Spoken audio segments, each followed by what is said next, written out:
My football coach was waiting for me in the locker room. It was supposed to be just another Friday night game. Another round of bruises, sweat, and shouting from the sidelines. I never expected what would happen after the final whistle. Not in the locker room, not with him. Coach Harris was tough, respected, the kind of man people listened to without question. He yelled hard, but he cared harder. Still, nothing could have prepared me for the moment I walked into the locker room and found him still there, waiting. Not with a clipboard, not with a speech, but with eyes that looked at me like he saw more than just an athlete. Like he saw me. This is the story of the night everything changed, when boundaries blurred, when silence said too much, and when one unexpected moment forced me to question what I really wanted. If you've ever had a connection that caught you off guard, one you couldn't explain but couldn't ignore, stay with me. And if stories like this speak to you, don't forget to subscribe, hit that like button, and turn on notifications for more intense emotional journeys. Friday nights in our town meant one thing: football. Bright lights, packed bleachers, and the roar of a crowd that lived for every play. I should have felt alive out there on the field, adrenaline pulsing with every snap. But lately, all I could think about was what happened after the game, specifically in the locker room. Because that's where Coach Harris always was. Coach wasn't just a figure of authority, he was respected. Built like someone who still lifted more than any of us. Late 30s, maybe 40.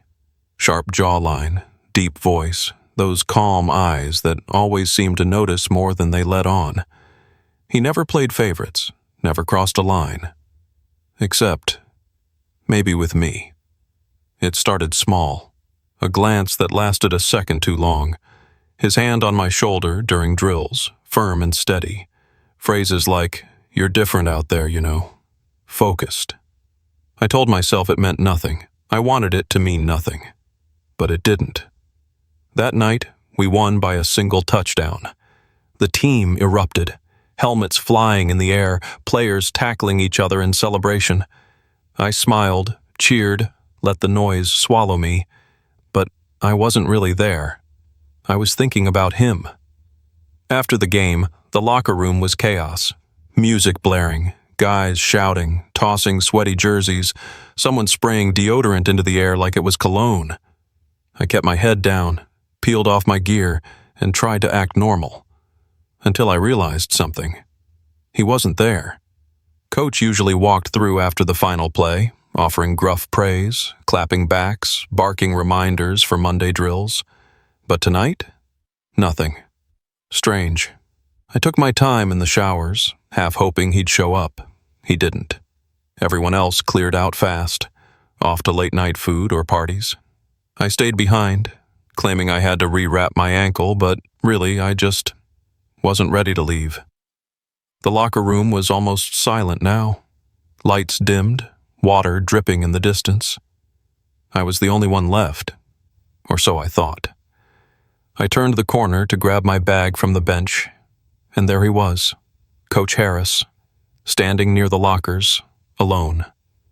He didn't say anything at first, just looked at me. My pulse jumped. "Hey, Coach. Didn't see you." He nodded once. Didn't want to interrupt. "Everything okay?" He walked a little closer, just enough to shrink the space between us. His voice stayed even but low. "You played hard tonight. Focused."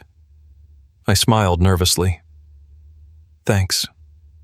Then his eyes dropped, not to my body, not like that, but like he was searching for the right words. "You always stay behind?" "Sometimes." He studied me. "You wait for something?" My breath caught. There was something behind the question. A pause. A challenge. "I don't know," I said. "Maybe." Silence settled again. Then he stepped closer, one pace, close enough that I could see the faint scar on his chin, the line of his throat, the softness behind the edge in his eyes. "Sometimes I wait too," he said. I didn't move, didn't breathe. His voice was barely a whisper now. "You sure you're ready to leave?" My chest was pounding. I shook my head once. "No, I'm not." He didn't touch me. He didn't have to, because in that stillness, in that stare, everything unspoken between us flared to life like a match struck in the dark. And just before I could say another word, the door opened.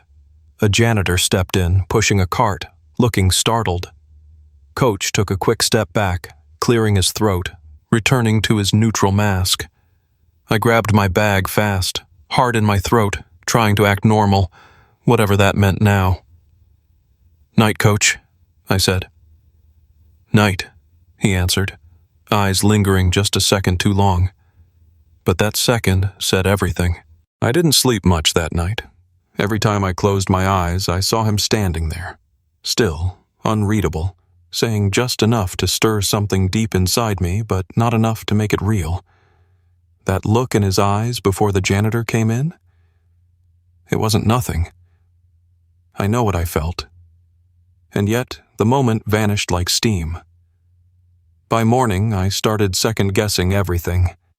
Maybe I imagined it. Maybe I wanted something to be there that wasn't. But then came Monday. Practice ran long. It was hot, miserable, the kind of session where your cleats feel like anchors and your lungs burn. Coach was sharp as ever, shouting orders, pushing us hard, but something was different. He barely looked at me. When he did, it was quick, like flicking a switch he was trying not to touch again. I told myself to focus, do my drills, shut it out. But my mind kept circling back to the question, did he regret it? Or was he just scared, like me? After practice, I stayed behind again. Didn't even bother pretending I had a reason. Just sat on the bench longer than I needed to, pretending to scroll through messages I wasn't reading. He walked past once without stopping. Then again, slower. And on the third pass, he paused by the doorway and said, "You good?" I looked up. "Yeah, just catching my breath." He stepped in, closed the door behind him. That single sound, click, echoed in my chest. I waited. "So," he said, leaning against the wall near the lockers. "About the other night." My fingers tightened on the strap of my bag. "Yeah? I wasn't trying to cross any lines," he said carefully. "But I also don't like pretending that something didn't happen when it clearly did." His honesty hit harder than any tackle on the field. "I don't know what that was," I admitted. "But it wasn't nothing." He nodded, eyes serious. "No, it wasn't." The air between us crackled. He pushed off the wall, walked toward me slowly. Every step felt like a countdown I wasn't ready for, and yet I didn't stop him. "I've coached a lot of kids," he said, voice low. "But you're not a kid anymore." I felt that, in my chest, in my stomach, in the part of me that had been denying this for way too long. "Then treat me like I'm not," I said. He stopped in front of me, barely a foot away. "You sure?" I looked up at him, heat rising in my face, my throat tight. "I've never been more sure." He reached down slowly, not to touch me but to grab my hand. He held it gently, his thumb brushing across my skin like he was memorizing it. "You scare me a little," he said with a quiet laugh. "Why?" "Because this could blow up everything." "Then why are you here?" He paused and whispered, "Because I want to be." Just then, voices echoed from the hallway. Teammates returning, joking loudly, banging locker doors. The spell shattered. He dropped my hand, stepped back, fast. "I should go," he muttered. "Yeah, me too." But as he turned to leave, he looked over his shoulder and gave me a look I wouldn't forget. Not a warning, not an apology, a promise.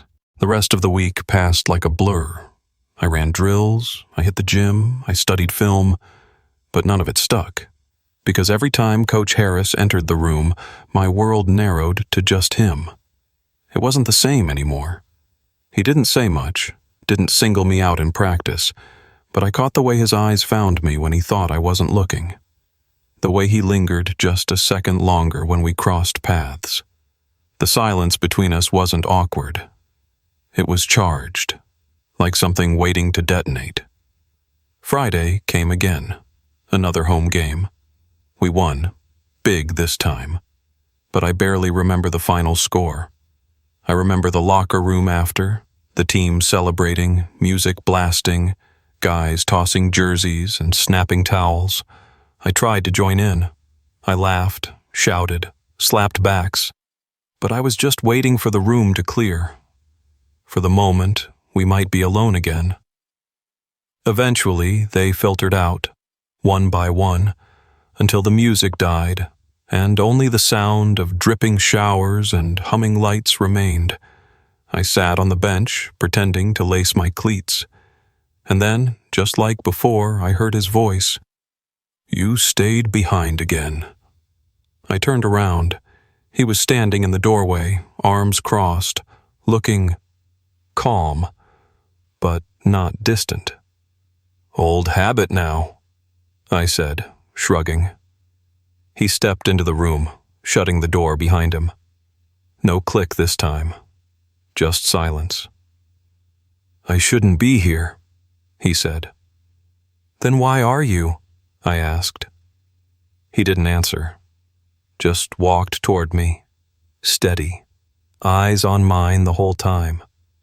When he stopped in front of me, close enough to feel the heat from his body, I didn't back away. "Maybe I'm tired of pretending," he said. "Then don't," I whispered. He exhaled slowly, like he was trying to talk himself out of it, or maybe into it. And then, his hand touched my shoulder. It wasn't firm like on the field. It wasn't commanding. It was soft, careful, like he wanted to know if I'd let him. I did. I reached up and placed my hand over his. We stood there for a long moment, just breathing. His thumb brushed the curve of my collarbone. My chest rose and fell like I'd just finished a sprint. "I've thought about this," he said quietly. "Me too." He stepped even closer, our faces now inches apart. And just when I thought he'd lean in, finally close that impossible distance, there was a bang. The locker room door flew open. I jumped back. He did too. It was Jordan, a sophomore linebacker, who froze when he saw us. Sorry," Jordan stammered. "Didn't know anyone was still in here." Coach cleared his throat, his mask snapping back into place. "All good. Just going over tomorrow's workout." Jordan nodded awkwardly. "Right. Cool." He grabbed something from a nearby locker and left fast, not looking back. We were alone again, but it was over. Coach turned away from me, rubbing the back of his neck. "This can't happen here." "I know." He paused. "But that doesn't mean I don't want it to." My voice was quiet. "Then where?" He hesitated. "Next weekend. I'm off. I have a cabin just outside town. Private." I looked at him. "Are you asking me to come with you?" "I'm asking if you want something more than stolen moments in locker rooms." I didn't have to think. Yes. He gave me a look I'd never seen from him before. Soft, but sure. "Then I'll see you there." And just like that, he left me standing there, heart racing, thoughts spinning, with a single undeniable truth. This was no longer just about football. He gave me the address on a folded piece of paper. Just that. No text. No further instructions.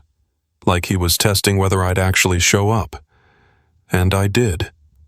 Saturday came, and I drove out past the edge of town. The road curved through pine trees, quiet hills, and a stretch of land that felt like the world had stopped paying attention. His cabin sat back from the road, tucked between tall trees and soft silence.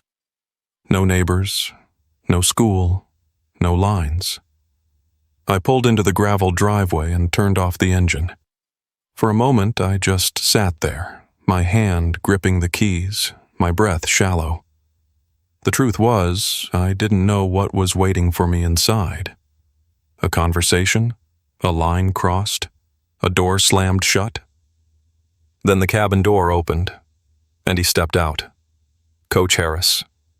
But not in his usual gear.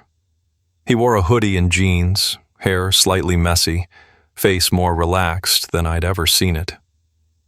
"You came," he said, hands in his pockets. "Yeah," I replied, getting out of the car. I wasn't sure if I should. "Neither was I," he admitted. "But you're here, so come on in."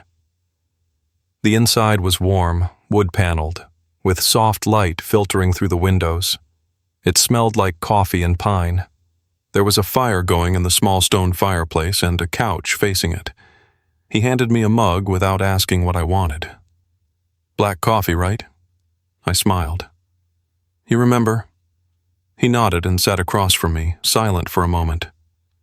"This place used to belong to my uncle," he said. "I come here to get away. Think." "Is that why you brought me here? To think?" He looked at me, really looked at me. "No, I brought you here so we could stop thinking." My chest tightened. "I'm not going to lie to you," he continued. "This scares me, not just because of my job, but because I haven't let myself feel something like this in a long time." I swallowed hard.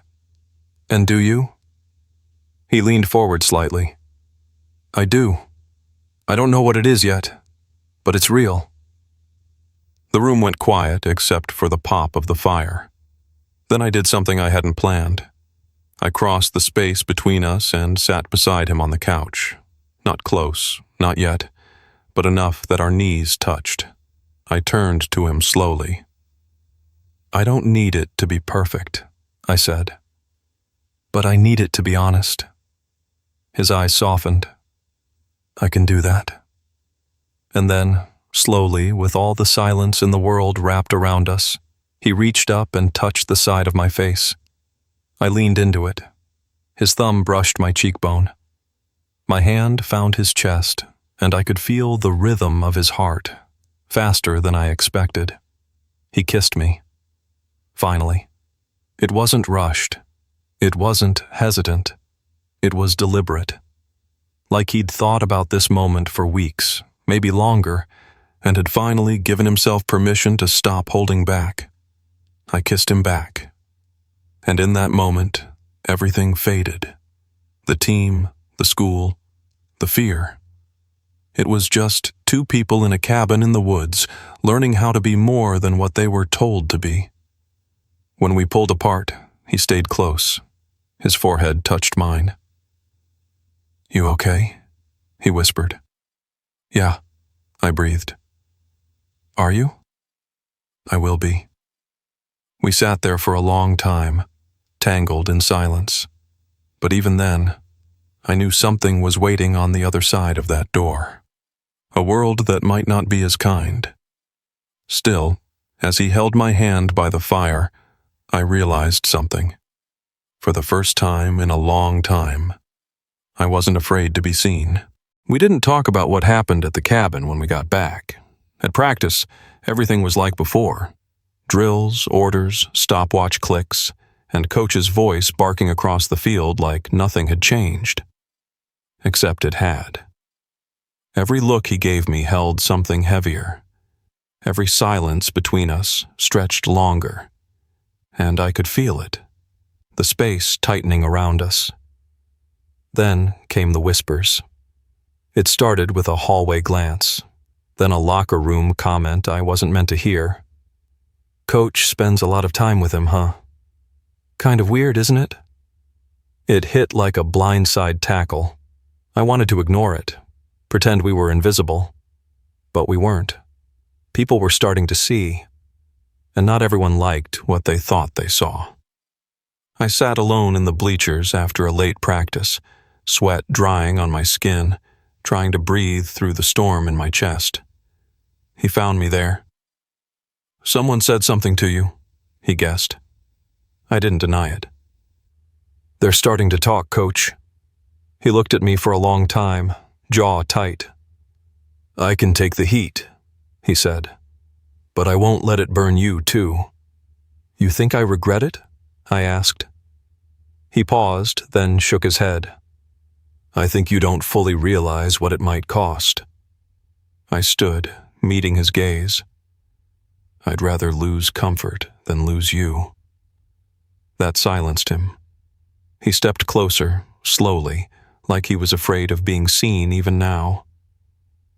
"No one's ever said that to me," he whispered.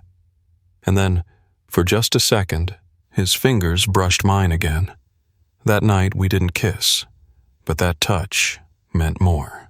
The final game of the season came fast. Bleachers packed, band playing. The kind of night that made small towns feel like the center of the world. I played hard, maybe harder than ever. Not for stats, not for scouts, but for him. I could feel his eyes on me the whole game. Not as a coach, as something else. We won. Barely. The team carried the trophy off the field. People screamed, cameras flashed, and I just stood there in the middle of the chaos, staring across the crowd, searching. Then I saw him. Coach Harris, standing back by the fence, near the tunnel, not celebrating, not clapping, just waiting. I walked straight to him. No one noticed at first. But when I reached him and he looked at me, like I was his victory, I didn't care who was watching. "I'm not hiding anymore," I said. His eyes searched mine. "You sure?" I nodded. And right there, under the lights, with the sound of my teammates celebrating behind me, he touched my face. Quick, gentle. A moment just for us. It wasn't a kiss. But it didn't need to be. Everyone saw. And I didn't look away. Some fires start quietly, not with flames but with glances, with tension, with something unspoken that refuses to go away. This wasn't just about a coach or a player. It was about letting go of fear and choosing something real even when the world might not understand. Not all love stories come easy. Some come in silence, in sacrifice, in stolen moments behind locker room doors.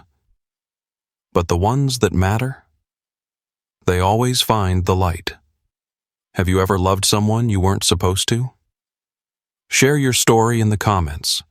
And if this one moved you, hit like, subscribe, and turn on notifications, because the bravest stories are the ones that are true.